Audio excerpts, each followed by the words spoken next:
What's up, everybody? Welcome back to another episode of the 10-7 MMA Show. And wow.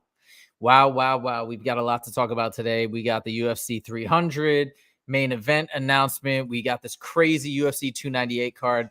And if you guys jump on, I'd love to know what everybody thinks of that card. I have my own thoughts. I actually rather enjoyed it personally.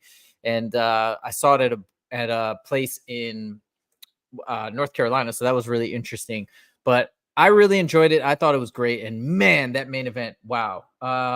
Justin, let me turn over to you. And I know we're gonna talk about Merab, but anyways, how are you doing? How was your weekend? What'd you think? Dude, man, hey, I'm just letting loose for a week, man. Started back to training today. One of Mads Burnell, ranked top guy in Bellator now, ranked top 3 in Bellator right now, just asked me to become part of his camp. He's going to the PFL right now, moving up to lightweight. Wanted to look from a short, stocky wrestler, so really excited for that. Showed up for him this morning, get my work in, get my rounds in. I took last week basically off and just partied and drank my face off. But hey, 1 week off, now we're back to work, baby. Time to get the ball rolling again. Right on. Well, I flew in this morning back to LA, and we're back at it. A little tired, but man, we got so much to talk about. Okay, we're gonna jump right into the mix because we have many topics to discuss. First, I want to start off with this crazy fight, Henry Cejudo versus Merab, and I thought it was gonna be pure domination by Merab. So I was really shocked by that first round. I was so impressed with Henry Cejudo's performance in the first round. I did not expect that whatsoever. Then round 2 and 3, sadly for Cejudo, but great for Merab, played out kind of how I thought they would play out. And I mean, that domination, him picking him up it was insane. I want to turn over to you because I know you trained with Merab and you know Merab. What are your thoughts of that performance on both sides? Henry Cejudo, living legend, bro. We're talking about an Olympic champion. We're talking about a 2-division champ. I believe he was the featherweight and the bantamweight champ at the same time. I mean, this guy's a legend of the sport. But, unfortunately, age catches up with you, man. He's 35 years old. 37. 37 years old. God damn. 37 years old, all that high level wrestling, all those years of weight cutting, being in the UFC, fighting Demetrius Johnson twice, fighting everybody's a hoo-hoo, TJ Dillashaw. Man, I mean, the list goes on. You just go down Marlon Vera. Like, this guy has fought everybody. And, honestly, he's proven himself. He didn't need to take this fight against Merab. I think he just did it more to see if he could still hang. And, he said he's going to retire if he loses this fight. The fight went pretty much how I thought it was. Merab has a very, very high pace. That first round, Cejudo was able to match his pace. It was a great first round. But with that being said, he couldn't keep the same pace for 2 and 3. I mean, maybe his age has something to do with it. Maybe, just all the damage he's taken throughout the years. Maybe his motivation just isn't there. But Merab is just on a different level than all these other guys, man. His pace is just relentless from the first bell to the end bell. His takedowns are relentless. He's getting better in every way. I mean, just to pick up Henry Cejudo and carry him around like he did, man. This guy's a special fighter. He's a great character. How can you not love the guy, man? Like, even when Aljo, his best friend, is getting ready to fight, Sugar Sean O'Malley, he comes in, takes Sean's jacket, wears it around. Like, there's no reason for anybody not to like this guy. He is the same guy on and off camera. Dude, I'm a huge Merab fan, and I wish him nothing but the best. Our question, what's next for Merab? A title shot. I mean, there's nothing. He's beaten everybody, and it's not like he's squeaking out close decisions, split decisions. He is dominating these fights. There's no doubt who's the winner in these fights, and, right now, Sean O'Malley has a target on his back, and I think that's what Merab wants next. Yeah, and you love his person. I gotta say, I love his personality. He's so positive, and he's also really funny. And I mean, he did crazy stuff during the fight, like talking to Zuckerberg during the fight, and just that pure domination, picking up an Olympic gold medal wrestler and carrying him across the cage. I almost feel like it was a bit disrespectful. I would be so curious to know what Henry Cejudo felt about that. But I mean, hey, it's the fight game. Like, what are you gonna do? But it was so dominant. Even Dana White, who seemed to be a little bit pissed off at Merab for not wanting to fight Aljo. He constantly brings it up, but he even turned a corner on him. He's like, man, you just got to give it up to him. And I think he said he's definitely next for the title, which is amazing. And I do think that will be next. But we're going to eventually talk about the Ilya fight, which is insane. But now Sean O'Malley is saying that he wants to fight Ilya, which is weird because I'm curious to know your thoughts. It's like, let's say he goes out, he beats Cheeto in the next fight coming up in a month here. And then if he wants to fight Ilya, what is he going to move up? And then that division has to wait. And then what's Merab going to like? What do you think? How do you think that's going to play out if Sean O'Malley's serious about moving up to fight Ilya? I'll be 100% honest with his call out for Ilya. I think it's a terrible matchup for him. I think Ilya is going to be too big, too fast, too precise. I think he knows that, and the size is really what's going to play a factor in that matchup.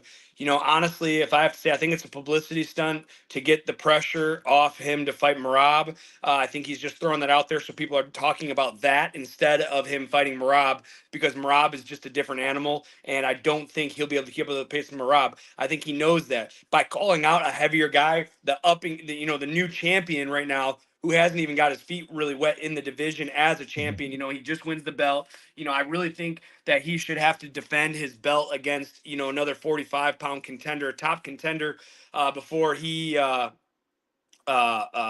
starts calling out other weight classes again. I think it's a publicity stunt to get the heat off him and get the pressure off him to fight Merab. Obviously, he feels Topuria would be a better matchup because he's a striker versus striker. Merab is just going to get in his face, I think, take him down and wear him down and beat the fuck out of him, to be honest. And that's if he gets by Cheeto Vera. And, he's already lost to Cheeto once. Cheeto's super, super tough, man, very technical. Let's not count. Let's not, count our eggs before they hatch. Sean might not be the champion, in the next couple months. So honestly, like I said, I'll reiterate, I think it was a publicity stunt. Call out somebody a different weight class that he knows he'll never get an opportunity at right now, just to get the pressure off him fighting Merab. I kind of felt like that too. So I didn't want to say it, but I want to hear your thoughts too. But that's what it just seemed bizarre to me. And it does, like, Ilya seems like a scary matchup for Sean O'Malley, but I think Merab's a much worse matchup. So that makes a lot of sense. Well, congrats to Merab. Unbelievable performance, in my opinion. And I'm excited to see what's next for him. All right. Now we're going to move on to the next fight on the main card. We're kind of skipping over the Kopylov fight. We're just going to roll through these four fights, which I think were the biggest, like, kind of by order of magnitude bigger than that first fight. So we had Ian Garry come up, and there was so much pressure on him. There were crazy boos during his fight. Apparently, this is actually kind of sad, but they were chanting the word CUCK over and over. And the UFC, this is what people were saying who were there at the fight. They were like muting the crowd, so you couldn't hear it, like through the audio. Now, it was hard for me to tell because I was at a bar, so you couldn't even really fully hear the audio. But they said that they were intentionally drowning out that chant over and over towards Ian Garry. So I say that because he was dealing, I think, with a lot of anxiety, stress, pressure. And I thought he did pretty well. I know you may have slightly different thoughts. We talked to Jesse about it. Jesse felt like it was a strong performance. Like, what did you think of his performance and his game plan against Jeff Neal? I thought a lot of people felt that this was going to be a walkthrough fight for Ian Garry, and I said it on our show last week. I think I said it on the video. Did you end up getting the video I sent you? It was like a minute and a half long. Yeah, it's all up there. Yeah. You can't count Jeff Neal out. This is a tough vet, man. And, I think a lot of people thought Ian Garry was going to go in there and starch Jeff. And, I never thought that was going to be. I thought it was going to be a lot closer fight than people were giving Neal credit for. I feel like a lot of fans thought that they were handing him up a lob ball here to hit a home run. And I knew from day one that it wasn't, man. Jeff Neal, he's super tough. He's durable. He's been around. He's fought a who's who in the UFC. I feel like they're kind of using him as a gatekeeper right now. Ian Garry, I know everyone expected a much more dominant win. I didn't think it was going to go to a split decision. I thought that Ian could have knocked him out in the later rounds, or Jeff could have grinded out a decision, man. When it went to decision, it was a split decision. I was rooting for Neal, man. I really wanted Neal to knock off this kid. He really deserves it. He's been around. But all hats off to Ian Garry. He did what he had to do to get the win. And, he's still 14-0, or maybe is he 14-0 or 15-0 now? Like, the ball is going his direction. He has a great call for Colby Covington. Yes. Fucks Colby Covington up. I think that's a great call out. Colby can't turn that fight down. He's lost a bunch of fights in a row. This is another guy that I think Ian Garry gets in there and really puts a handle on. I think Jeff Neal is more well-rounded than Colby Covington, and I think Colby will have a harder time with Jeff Neal than he will Colby Covington, to be honest. Okay, so this is what Ariel Helwani said today on the MMA Hour about that fight. Because I disagree with Ariel on this, by the way, because Colby's been saying he wants Ian Garry. He just talked about Ian Garry a bunch on Submission Radio on his latest interview. So Ariel thinks that Colby's not going to take that fight. He didn't say this, but I think he was alluding to the fact that it's too dangerous of a fight for Colby. I disagree, though. I think Colby was calling for it. I think Colby knows that he probably doesn't have a lot of options. Who else is he going to fight? I know he's calling out Wonderboy. I don't think Wonderboy is going to take that fight either. So who's he going to, what is he going to do? He's had a bunch of losses. He's got to take that fight. And I think the buildup will be amazing. I think they'll have a great payday. And if Ian Garry smokes Colby, which I do think he will, I mean, he's right there potentially for a title shot. And the other thing that I do like about Ian Garry, I know a lot of people have turned against him, and even some of his interviews, I'm not like always the biggest fan to hear his interviews. I do like his later interviews though. More recently, I feel like he's turning a corner and maybe getting a little bit less brazen, which perhaps turns some people off. But anyways, oh, I lost my. Oh yeah, this is what I was gonna say. What's amazing about him is he's now moved to Brazil.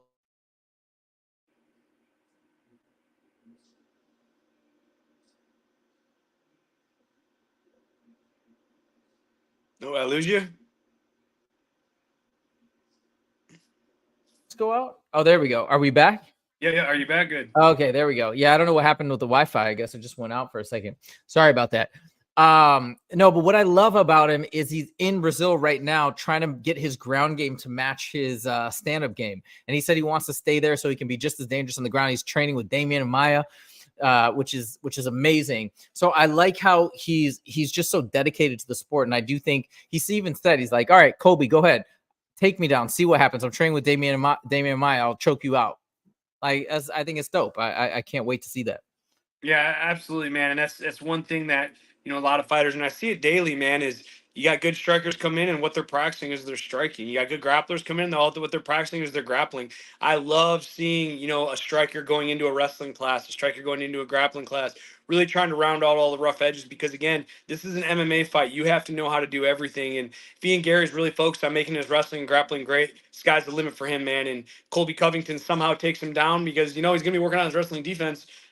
How crazy would it be to like see like a triangle or something off his back and he subs Colby Covington? I think that'd be epic.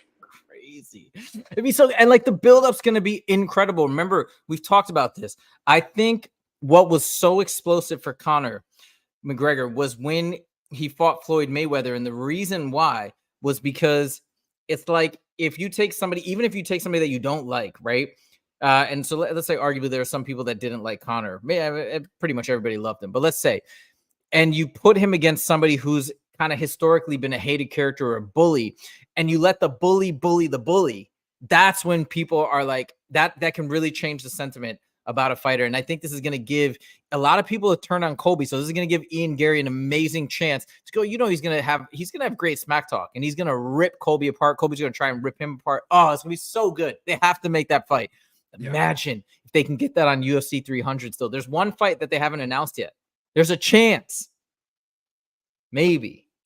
Let's hope. All right. I think that's great. I mean, I think that'd be a great matchup, and I'd be excited to watch that. Oh, it'd be so good. All right. Let's talk about the next fight. What a fight. Probably second best fight on the card, in my opinion.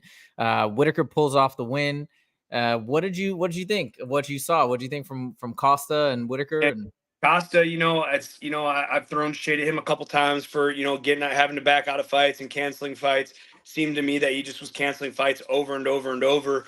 And, I almost wondered if it played into a mental game. You know what I mean? Like if does he even really want to fight?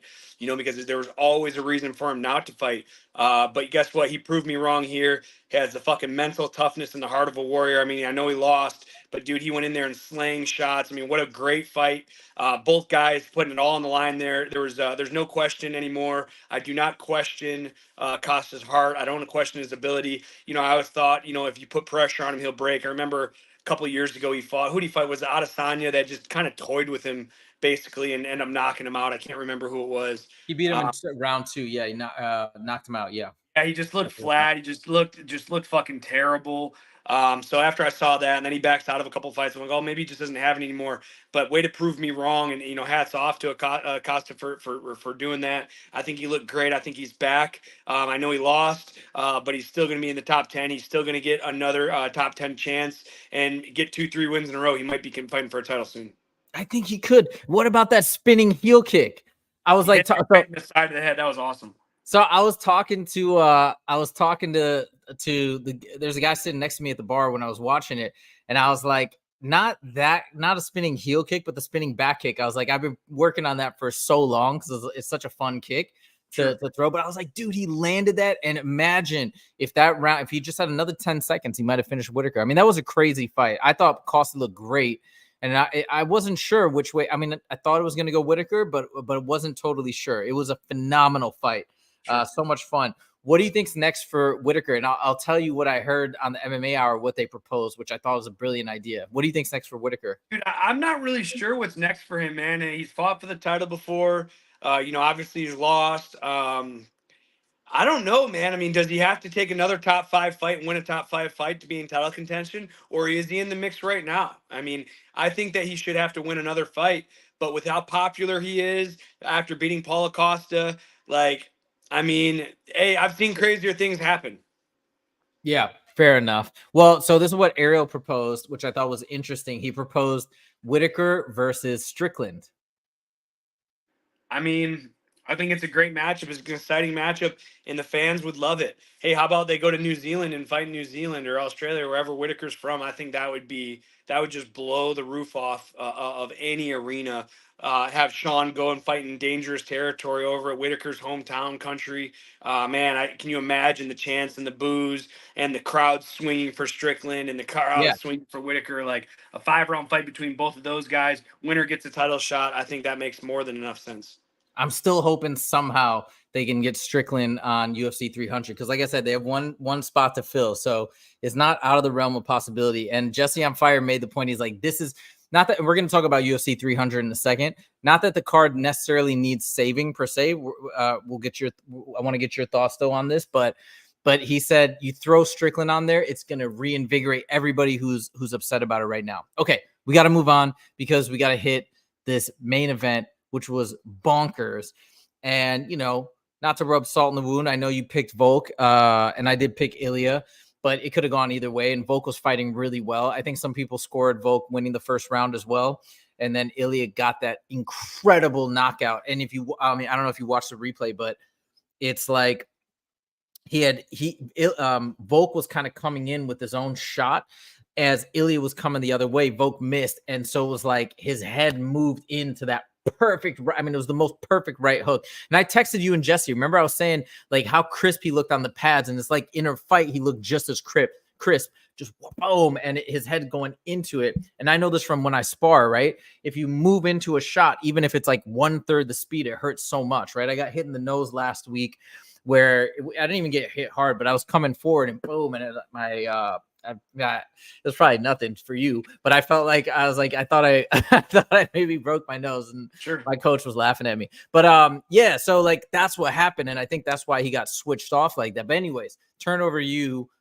What's your analysis of how that fight played out? Man, like I said, we talked about it earlier. It's like, how does a fighter come back? I mean, we're talking about a guy that's never been knocked out before prior to Islam Makhachev. Yeah. Sometimes fighters get knocked out, man, and unfortunately, they change. They have a mental change, and whether it's subconsciously or consciously. Volk I thought looked great the first round. I had him scoring, winning the first round. I thought he was winning the second round until he get cracked. But once you get turned off, it just becomes easier and easier to get turned off, man. But with that being said, Volk is a warrior. He is a fucking animal. He's still one of my favorite fighters, if not my most favorite fighter. He's so mentally tough, and he's going to be back. He's arguably the best featherweight champion. I mean, how many? What do you have? 5 title defenses or something crazy like that? 4 I'll title look it up. defenses. I'll look it up right now. Like, I mean, this is insane to be at the top of the mountain for as long as he did. It was like 3 years. I mean, he fought Max Holloway 3 times. He fought Brian Ortega. He fought Crazy. Yair Rodriguez. He fought Islam Makhachev twice. Like, what else do you want from this guy? He's been there. He's done it. He's beat everybody in the division. Unfortunately, the 28-year-old just happened to clip in the right time, right spot at the right time, man, and turned his brain off, man. It's still nothing but respect for Volk. Nothing but respect for Topuria. I think he's going to be a great champion. Congratulations to Spain on getting their first UFC champion. And, man, I mean, the sky's the limit for him. I think Sean O'Malley going up to 145 is the wrong idea, and that'd be an easy defense for Topuria. I think he's just going to be too sharp and too fast and too big. I mean, Sean O'Malley's not a big guy, man. I've stood next to him multiple times. We both go out to Fusion Fight League out in Montana. That's where he's from, Montana. Hmm. I've come across him a dozen times. He's not a big guy, man. He's very thin. He's very small. I think Taporia would just have his way with him. Dude, and you watch, you know, Volkanovski came out. By the way, you were right. It is 5 title defenses. He came out. I think he made a point. He wanted to come out to the press conference and talk to everybody and let everybody know he's totally fine. He's good to go. He wants an immediate rematch, which, you know, I don't know. I think he deserves it. He definitely deserves it. He definitely deserves it. I think what a lot of people are saying is they want to see Ilya fight somebody else, and then after that, so you give Volk some time to rest and recover, and then he can come back and he deserves that a rematch after the fact. Man, Ilya, dude, I don't know. The whole thing was so impressive to me. The lead up, the way he talked about it, the confidence, the way he performed. He just didn't seem like he was nervous whatsoever. He just stuck to his game plan. He walked him down. He cornered him, which Volk was saying he was trying to avoid, and he got caught in a bad situation. And yeah, man, I'm such a big fan of that crisp boxing. I mean, he looked incredible, and he's only 27. What the heck? Like, that's crazy. You know, he could have such a long title reign. So that's just really exciting. Yeah, I was so pumped. The entire bar erupted when that happened. It was crazy. It was so cool. So, anyways, I love Volk, and I feel bad for how things went down. But hey, we got to give massive props to Ilya, and I do think it's true. I do think we have a star on our hands, a massive star. So I can't wait to see more from him. We're gonna move right along because we are gonna have to wrap soon. We have to talk about this main event. The UFC 300 main event was announced, and it is none other than your boy Jamal Hill versus Alex Pereira. Now, a couple things I want to say about this. Again, I was listening to the MMA Hour today, and they were talking about this card. Now, if you notice, UFC 301 is already booked and set for Brazil.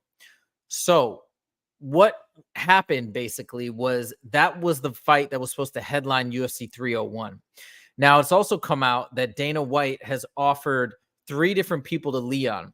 I'm sure none of them were Bilal, but like, I'm pretty sure it was Hamzat, like Ariel Helwani reported. I think they even offered it to Islam, and this third person, I don't know who it was. I don't think anybody has any idea. They didn't say anyways. So I think they were trying to get that to be the main event. And I think this one was meant to be in Brazil, which makes sense. Alex Pereira is his home.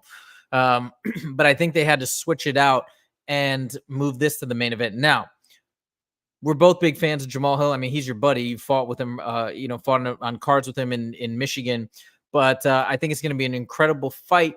But what are your thoughts? I mean, in terms of, and not to throw shade at the card by any means, it's It's going to be an unbelievable kickboxing and MMA fight. And I think Jamal's even said that he wants to stay standing and show his kickboxing. But what are your thoughts, I guess, when just based on the buildup and based on what Dana White seemed to be indicating about, oh my God, it's going to blow you away. You're not going to expect it, right? Like, I think in our minds, we thought it was going to be something crazy like Islam Leon or maybe Khabib returning, even though it's probably too far-fetched, but something like that. Like, yeah. What were your thoughts on this announcement? I honestly think I have the same thoughts as everyone else, man. We're talking about Jamal Hill. We're talking about Grand Rapids, local, Michigan native. We grew up on the regional scene together. We fought on a bunch of cards together, as amateurs, as pros. I couldn't be more happy. It couldn't happen to a better guy. But from an Yes. unbiased stand, because obviously I'm very biased towards Jamal, and I wish nothing but the best for him, and I'm really happy he has this opportunity. But from the unbiased stand, fan perspective, like, yeah, Dana's, oh, you're not going to believe this. Like, I actually thought, I even considered, like, well, maybe this is where he's going to introduce the 165-pound weight class. I really Right. thought it was just going to be something way out there that nobody would expect. And I Curveball. obviously expected this matchup, and you did, and everybody else did, that eventually was going to happen. Jamal is going to come back. He had an issue. Had a physical issue. He's recovered. He obviously was going to come back. I didn't think it was going to be for the main event for UFC 300. Like I said, I thought it was going to be like maybe like a Islam and Leon, or introduce the Yeah. 165-pound division, something crazy that would really blow our socks off. But I think I'm not disappointed in the fight. I'm just disappointed in the buildup of, oh my God, this is going to be mind blowing. It's going to be mind Right. blowing. It's like, this isn't mind blowing. We expected this fight to happen this Yes. year. It's the fight that should have happened. Yeah, it's a fight that everyone expected eventually was going to happen, and to drop it on us like 300. I think the unexpected thing is people didn't expect this fight, and that's why it was so unexpected, I guess, if that makes sense. Yeah, there you go. So it kind of wasn't expected. I'll say this in closing, okay? Because Jamal, I've listened to his YouTube channel and listened to a lot of interviews of his. And I think the coolest thing about this is it's going to shine a spotlight. I think Jamal's going to win. And I think it's going to shine a spotlight on Jamal, because when you listen to his interviews and you listen to his show, you'll realize I think he's one of the most intelligent fighters out there. The way he talks about his approach to the game and a lot of other things, like he's just very intellectual. And I really like to hear his thoughts. I like how carefully he words everything. He's kind of challenged Ariel, which I think a lot of fighters are afraid to do, because Ariel's got a big platform. He's got a lot of power. And if you kind of get on his bad side, he can kind of throw shade at you constantly in the show. And he's one of the most, but he did it because he is a straight shooter, and he felt like he was wrong. I give him a lot. I have a lot of respect for Jamal Hill for doing that. But anyways, I think this is going to give the fans a tremendous opportunity to get to know him and also see what a phenomenal fighter he is. So I do think it's going to be great. Like I said, it is the fight that was supposed to happen. And I think that's why people are feeling like, wait, you were saying it was a total curveball. It's going to blow us away. I mean, this is amazing, but we knew this was going to happen. So I think we can end it there. Anyways, wild weekend, so many announcements and results that I think really got everybody talking. We're going to dive more into all of these things on our Friday show. I just want to say thank you guys so much for the continued support. We are growing. We're growing slowly, but we're growing steadily and surely. So thank you guys so much. And if there's anything you want us to talk about in particular, make sure to leave a comment in the comment section. And if you haven't done so yet, make sure to click subscribe. Thank you guys so much for joining, and we'll see you in the next video. Take it easy.